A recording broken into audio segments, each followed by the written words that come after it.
All right, good morning. Oh, let's have a better good morning than that. Good morning. All right, because we got to get our vocal cords going. We're doing 3 hymns today. So, okay, welcome to Granite Peak Unitarian Universalist Congregation in Prescott, Arizona. I'm Fred Krapps, your worship associate today, and we extend a warm welcome to all, and hope you're enjoying this incredible fall weather, which is going to be over in just a few more days. No, you're not enjoying it. Well, there's the frightening part of it, I think. But also, it's been just sort of wonderful being out there in the yard in 60-degree weather in the middle of December. Something about it. This is the mission statement of our congregation.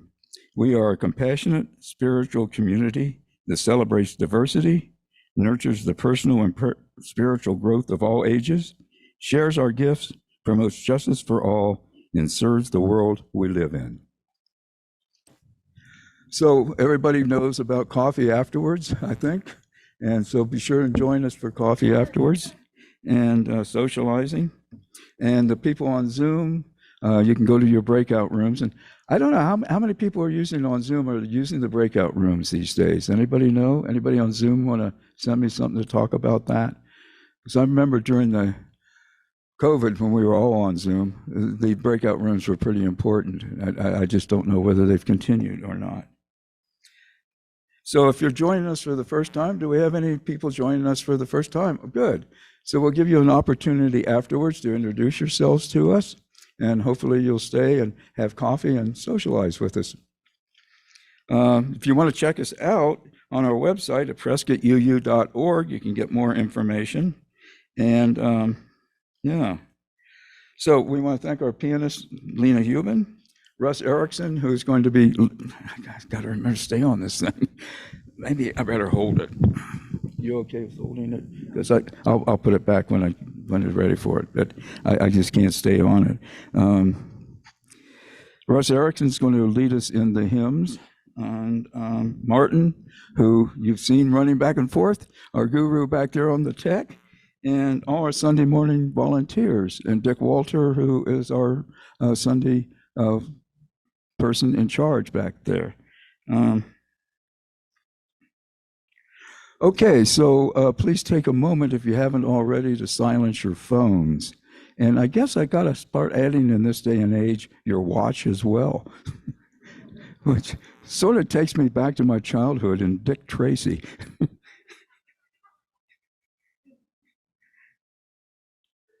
You remember Dick Tracy? And all those little rays that came out of his watch.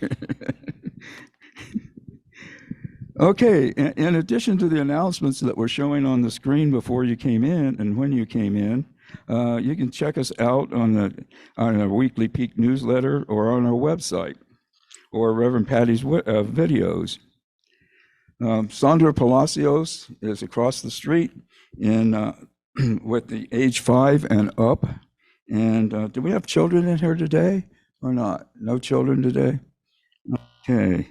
Normally, Ainsley would be in our nursery if we have children for children 5 and below. So our speaker today probably needs no introduction to you all, is Reverend Becky Gunn. And Reverend Gunn is a retired UU minister who served congregations in Albany, New York, Boulder, Colorado, and Bangor, Maine. She moved to Prescott 8 years ago and found a home here with involvement in the American Association of University Women, of which she is current state president. She's also involved with OLLI, where she is on the governing council, curriculum committee, and facilitates classes, and is involved in local political involvement. And she loves providing the occasional Sunday service here, and we love having her here as well.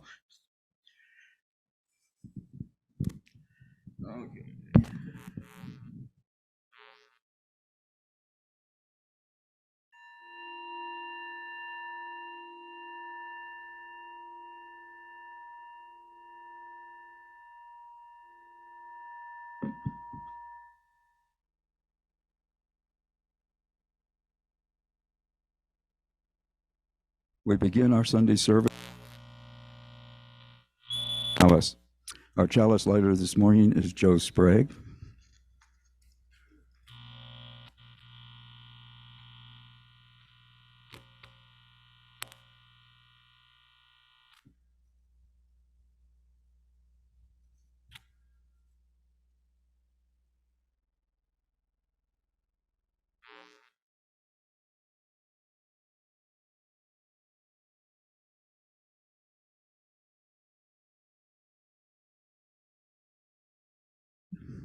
No, there we go. We seem to be having problems with our chalice lighting lately.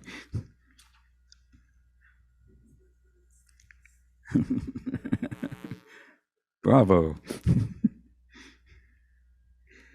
We weather this hour faith with joys and sorrow, gifts and needs. We light this beacon of hope, sign of our quest for truth and meaning in celebration of the life we share together. Those words were by Chris Robinson. Slight correction here. So our words of gathering will be by Reverend Gunn.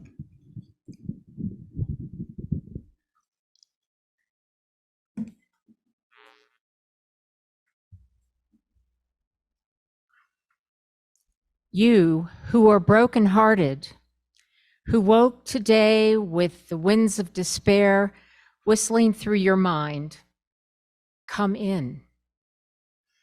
You who are brave but wounded, limping through life and hurting with every step, come in. You who are fearful, who live with shadows hovering over your shoulders, come in. This place is sanctuary, and it is for you. You who are filled with happiness and abundance overflowing, come in. You who walk through your world with lightness and grace, who awoke this morning with strength and hope, you who have everything to give, come in.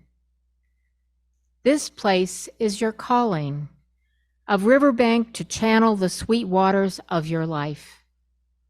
The place where you are called by the world's need. Here, we offer love.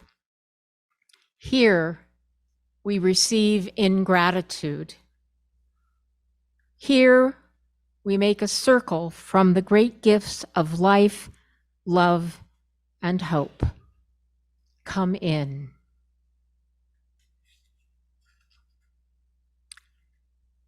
Our opening hymn is number 131, Love Will Guide Us. I think the words are going to be on the screen. And please rise as you're willing and able and join in singing our hymn.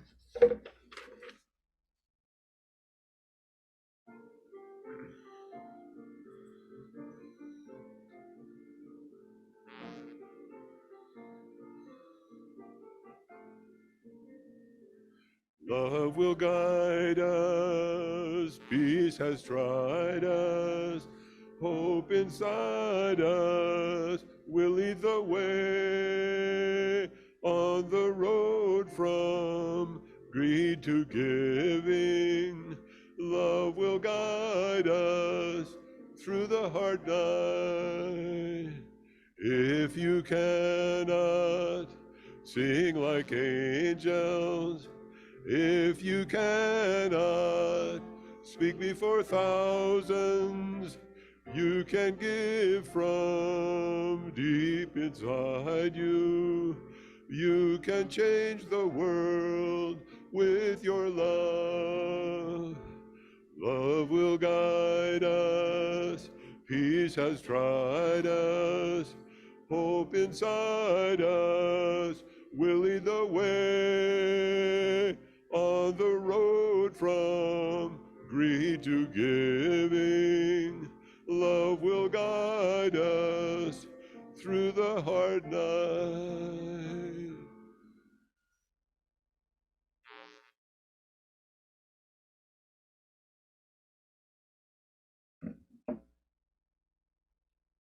Please join me. Oh, got to get used to this thing on top of. Please join me in saying the words to our covenant. Love is the doctrine of this congregation. The quest for truth is sacrament, and service is its prayer. To dwell together in peace, to seek knowledge and freedom, to serve others in the community, thus do we covenant together.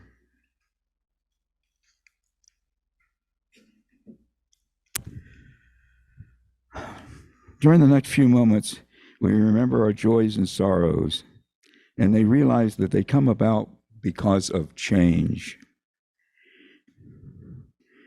A change in health, a change in relationships, a change in circumstances. Here in our spiritual community, we find and build connection. We trust in the strength of our mutual support, knowing that it has sustained us day after day, year after year.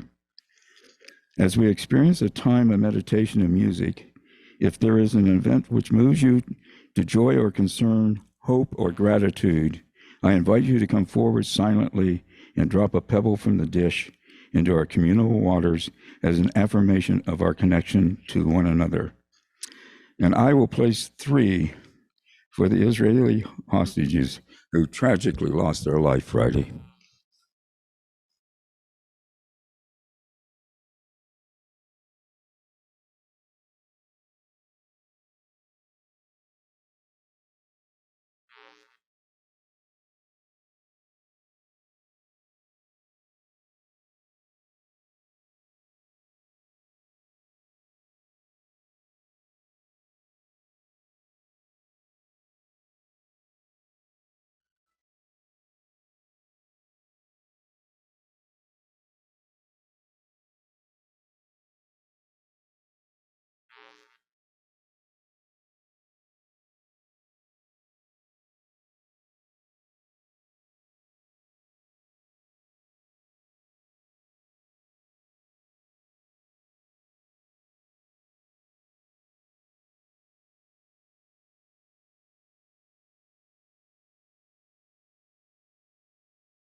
So please sing these words of comfort.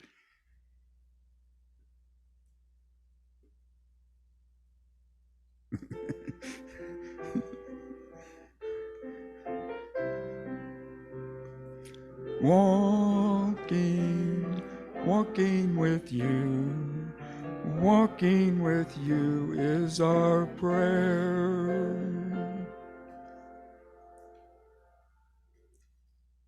I hope I stayed far away from the mic so you didn't hear me off key.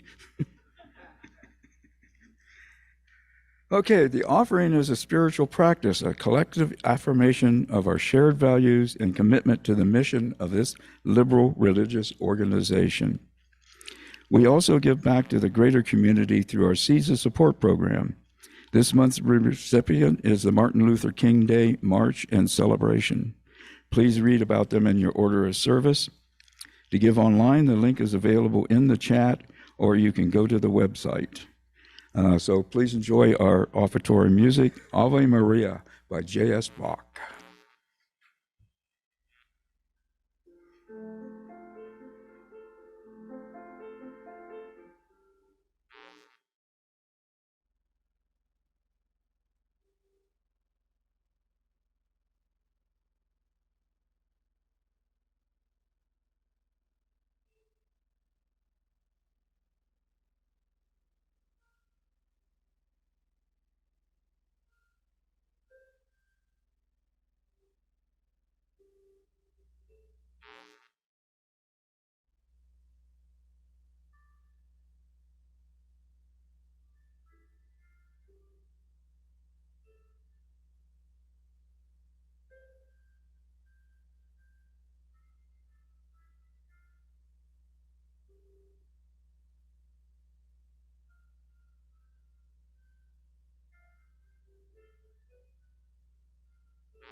I really didn't want that piece to end. We acknowledge the generosity of spirit expressed through this offering. What is given in love is received in gratitude. Blessed be.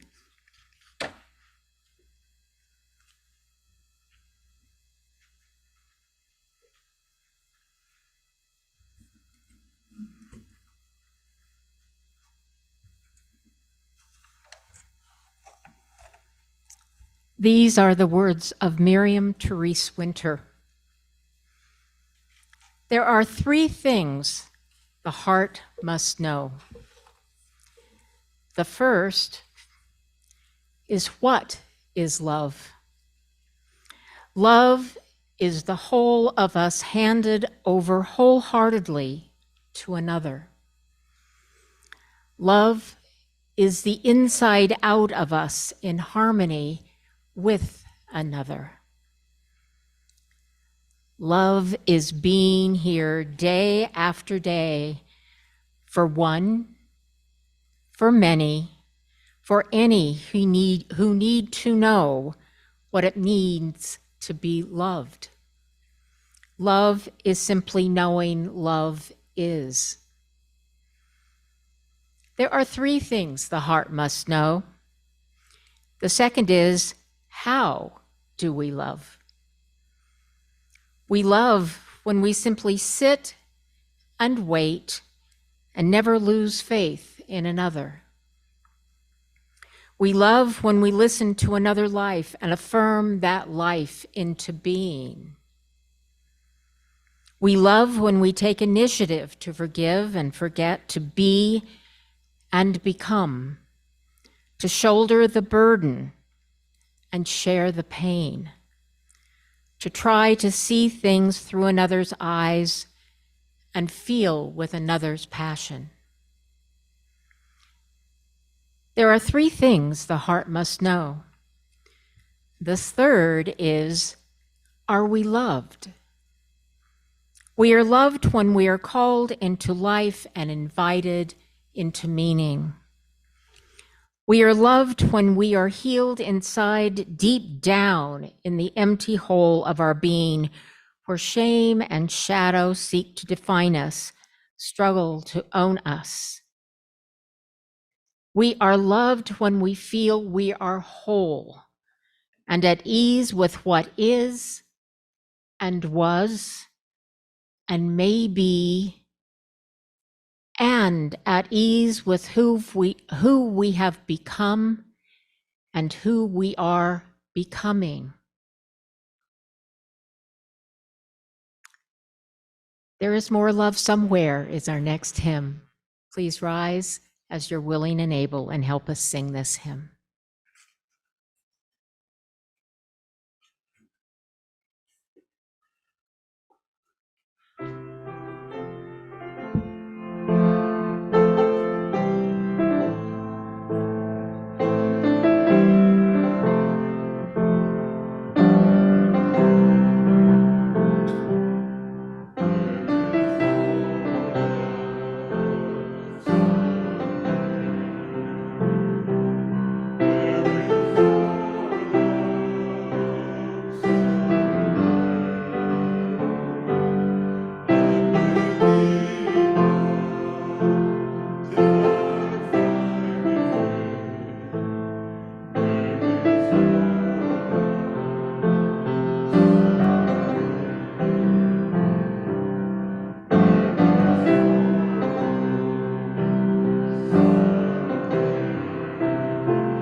Sometimes a minister creates a service that's more for the minister than it is for the congregation.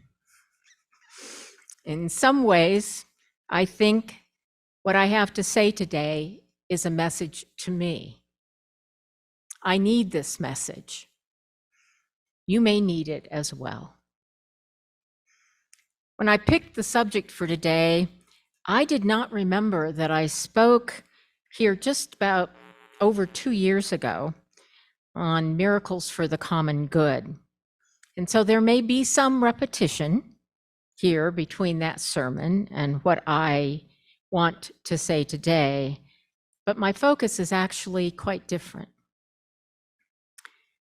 So why do I need to speak of miracles today?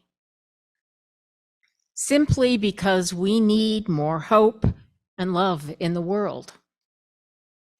This is a season where we speak of new life, love, hope, peace.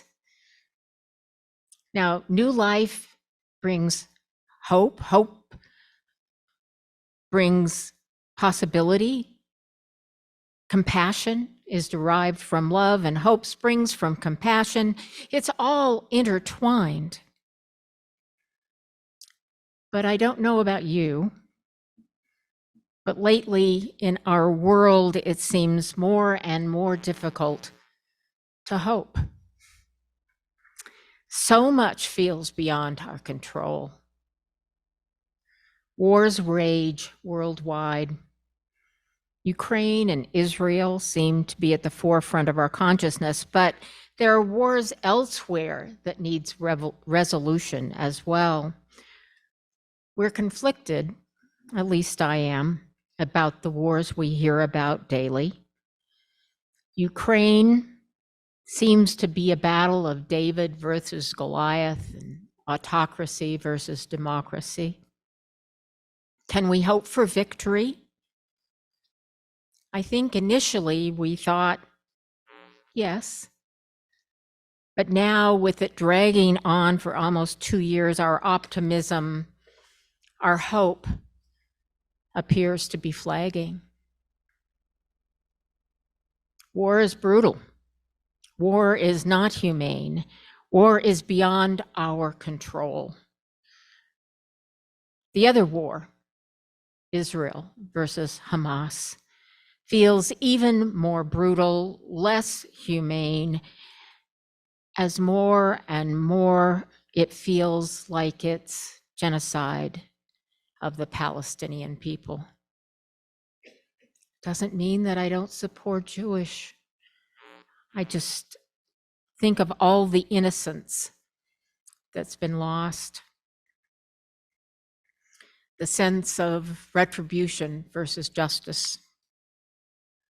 But one also understands the justice in defending one's country against those who want it gone. On the other hand, the Palestinians simply seek a land of their own. It's not simple, and it's gruesome in its intensity. How do we have hope for peace when it feels so unclear as to what and who is right morally? In many ways, this requires a miracle, a human-made miracle, a miracle grounded in love and compassion and an honoring of the value of life. I've gone down a rabbit hole lately on issues such as the current wars, and I've looked at our political environment and lost hope in a rational and compassionate national government. I've considered women's rights and body autonomy and shudder at the inhumanity of requiring a woman to complete a pregnancy that will not end in life but in death.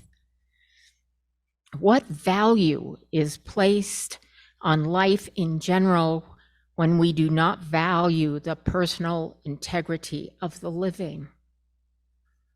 I consider the rights of our native peoples and what they have lost and how we still don't seem to value their contributions. I recognize racial injustice. There are so many rabbit holes that my personal yard feels empty. I cannot find my hope, my love, my compassion. So now I need to speak of miracles. Miracles are inexplicable. Sometimes miracles can happen that can be explained, but they still feel like miracles. Let's look at the miracle of conception. The joining of a sperm and an ovum, which generates a multi-celled organism, which leads to a fetus with a level of consciousness, which leads to a birth of a human being filled with all sorts of potential. Each human being may be somewhat similar genetically to the rest of humanity, but each is remarkable in its individuality. Now, there's science behind the concept of birth, but in the reality of it all, it is a miracle. It's inexplicable, if nothing else. It's about consciousness, our ability to think, to relate, to imagine, to innovate, to love, to live with compassion. That is a miracle. Life is a miracle, and our ability to recognize that it is a miracle is another miracle. Our world is replete with miracles. We just have to be aware of their presence. So how can we be more aware when we live in such a dark world? That's my question to myself and to you. I want to move from the negative to the positive, from the hopeless to the hopeful. I need, and perhaps we all need, to reframe our view of possibility. We need to have faith in the possible, in hope. We just finished the festival of Hanukkah. That celebration is grounded in faith. The myth undergirding the 8-day event, symbolized by lighting the 8 candles on sequential nights, is about the reconsecration of a defiled temple by the burning of a lamp for 8 days, when there was only sufficient oil to burn for 1 day. Most say that the miracle involved is the burning of the oil for the 8 days. But I have a rabbi friend who feels differently. She said the real miracle is not the oil burning. Rather, the real miracle is the faith, the hope that's necessary to light the lamp in the first place. It was critical that lamp burn continuously in order for the temple to be reconsecrated. Yet those who lit the lamp beyond all reason somehow believed that the lamp could be lit and would be sustained. To me, this is the truth about miracles that surround us each and every day. They are bound by faith and hope and love and life. That is how I choose to reframe my view of the world today. Those who lit the lamp created their own miracle based on their faith and their hope. We can do the same.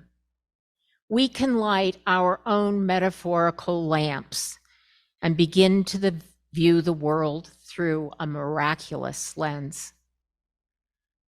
I want to go one step further in the reframing. My perspective is that the miracles of hope and love are not generated from without, but from within.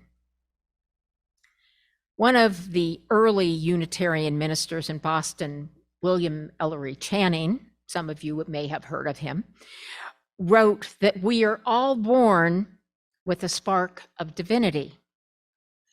To him, it meant that we had a spark of God within us. For me, we have the positive energy of the universe. That's my spark of divinity, if you will. There's another perspective that comes from Hasidic Judaism. And while it's a somewhat complex idea, I can explain it somewhat simply. At the time of creation, God was working so very hard that his essence was broken, and it flowed into the world so that everything was infused with the divine. But then the premise is that for humanity, the goal of humanity was to restore God's essence back to him. It's called Tikkun Olam, repairing the world. Within us, we have the capacity to restore. Hence, my philosophy is that we have that capacity, that we can create miracles because we have the ability to do good, to be good, to restore. I believe that we can do miraculous things. So let's look at love, both the concept and the reality. I happen to believe that love is a miracle. I don't believe that we can earn love. I believe that we are innately lovable, but that we can also give love, generate love, and be love. Now, the Greeks looked at the word love, the concept of love, in a lot of different ways. I think we're, as English speakers, we really don't know how to express the concept of love because we've just got one word for love. So I'll talk a little bit about the Greek concepts of love. You have xenia for hospitality. You have philautia for self-love. But then I'm going to go into more detail on some of the others. There's a modern Greek word called storge. It's probably a word which some of you are not familiar with. It's a term meaning an affection or a fondness through familiarity, especially between family members or people who otherwise have found themselves together by chance. It is present without coercion, and it pays the least attention to those characteristics deemed valuable or worthy of love, and is able to transcend most discriminating factors. Eros. The word eros is often associated with passionate love, with sensual desire and longing. However, eros does not have to be sexual in nature. Plato discussed eros as something that is initially felt for a person, and with contemplation, it becomes an appreciation of the beauty within, and even becomes an appreciation of beauty itself. Plato also said that eros helps the soul recall knowledge of beauty and contributes to an understanding of spiritual truth. Lovers and philosophers alike are inspired to seek truth through eros. This perhaps is the most intimate of loves, because this is the love that comes from deep in the soul. Philia means friendship in Greek, a dispassionate, virtuous love. It includes loyalty to friends, family, and community, and requires virtue, equality, and familiarity. C.S. Lewis, in his book, The Four Loves, said that philia, or friendship, is a strong bond existing between people who share a common interest or activity. It is love based on something beyond or above the self, something toward which one works. It can be viewed as the love which makes idealism possible, that it's not feeling alone in the search for the ideal. It's the love upon which community is based. And lastly, let's speak of agape, or unconditional love toward one's neighbor, which is not dependent upon lovable qualities that the object of that love possesses. Agape is the love that brings forth caring regardless of circumstance. This is the love as in love your neighbor as yourself. This is the love that transcends race, ethnicity, class, education, anything. It transcends it all. This is the deepest and most profound kind of love for each other and for the world. This is the compassionate love upon which justice must be based. So why have I spent so much time talking about the different kinds of love? It's because our world is filled with love of different types. Sometimes in these days, we forget that. We forget that we love ourselves, we love our spouses, we love our parents, our families, our neighbors, strangers, our friends. We love compassionately and passionately. This feels miraculous to me. We are love. We are love in so many ways. We can't let the negative take away the positive and the hopefulness of love. And lastly, we need to elucidate hope. Hope is about the belief in love. It's about the belief in possibility. It's about the belief in goodness. It's about faith in humanity. It's about believing in miracles, or at least their possibility. Hope is a miracle. I personally believe that we're born hopeful. Life sometimes squashes that hope, but it's there. It's our spark of divinity, the belief in possibility, the belief in our agency, the belief in human goodness.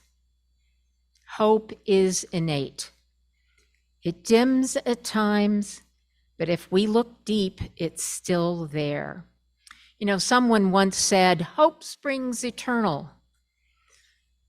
I would say hope is eternal. Emily Dickinson says, hope is the thing with feathers that perches in the soul and sings the tune without the words and never stops at all. She says, hope never stops. And a gentleman that I have no idea who he is says, Samuel Smiles says this, hope is the companion of power and the mother of success. For whoso hopes strongly has within him the gift of miracles. Hope is innate. We are born with it. If we access hope, we access love, we access compassion, we access passion, we access possibility, we access miracles. We can make our own miracles. And actually, we are all miracles. I needed to speak these words today for my own soul. I've been depressed and feeling a sense of futility. I've been feeling stressed and overwhelmed. And I'm pretty sure that there may be some of you out there who've been feeling the same. But listen. Listen to your innate hope, and it will generate possibility, empowerment, belief in yourself and your belief in others. You can believe in miracles because you believe in yourself, your agency, your love. You believe in hope and life and love. So be it. Amen. Our closing hymn is Come Sing a Song with Me. On number 346, stand as you're willing and able.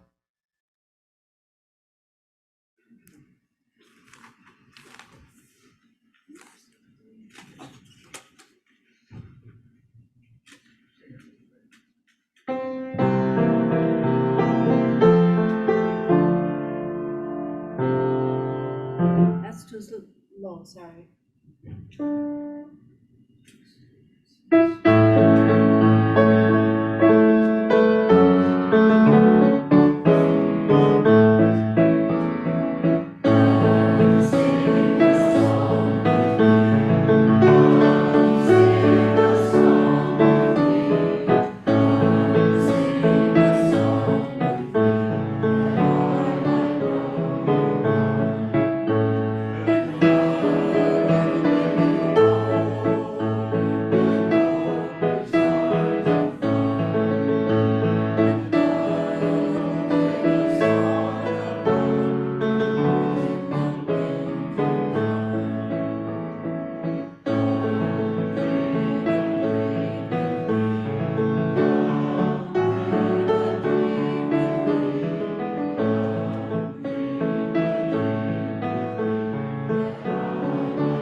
Let us close today with these words from the Reverend Gordon B. McKeeman. For simple things that are not simple at all, for miracles of the common way, sunrise, sunset, seed time, harvest, hope, joy, ecstasy, for grace that turns our intentions into deeds, our compassion into helpfulness, our pain into mercy, for love and hope that sustains and supports our needs. We lift our hearts in thankfulness and pray only to be more aware and thus more alive. I ask today for all of us to live with hope and love. Let us be the miracles we are. Go in peace, return again in love. Amen, Shante, Namaste, blessed be, and love.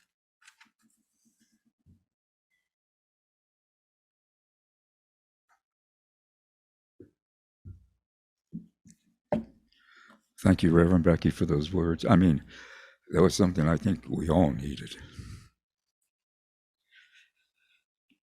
With the extinguishing of our chalice, our worship times end.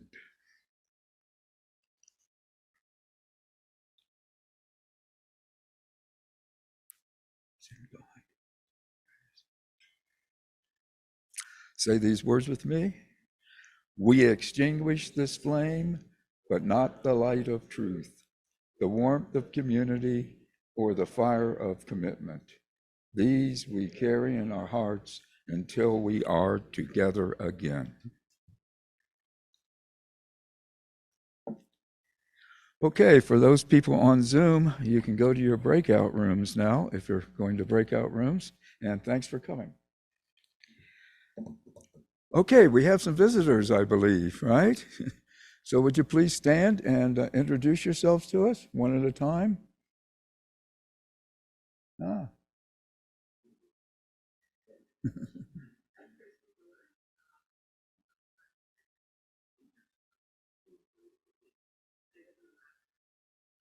Oh. Wonderful. Thank you. I believe there was someone else, wasn't there? Yes. Welcome.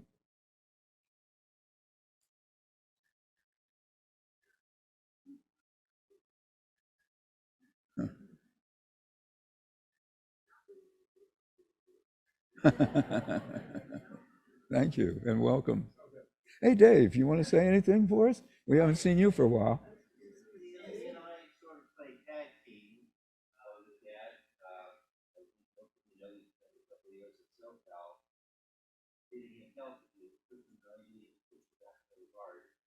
Stage 4 COPD, he couldn't come up here with us because he had been on oxygen full time. Well, the COPD got so bad that he was on positive gas full time. So we brought him up here. We've been here, 10 weeks or so, and he's feeding really well. We're feeding him well. We're feeding all of us very well. And life is good. So you'll probably catch me about once a month. Sandy approximated once every other month. With Anthony, pretty consistently on Zoom, with UU in Washington, and then my other time from here visiting the Methodist for the congregation. But it's a blessing to be here. And it's a blessing to be. So blessed to be. Okay. Oh, do we have another visitor? Yes. Hi, my name's Kevin, and I live across the street. I just came to press cases. I'm new here, from development. Welcome. Welcome. And join us for coffee in the back room, if you would, please. So I invite you to take a moment to greet your neighbors, and especially those who are visiting for the first time. So go in peace and love.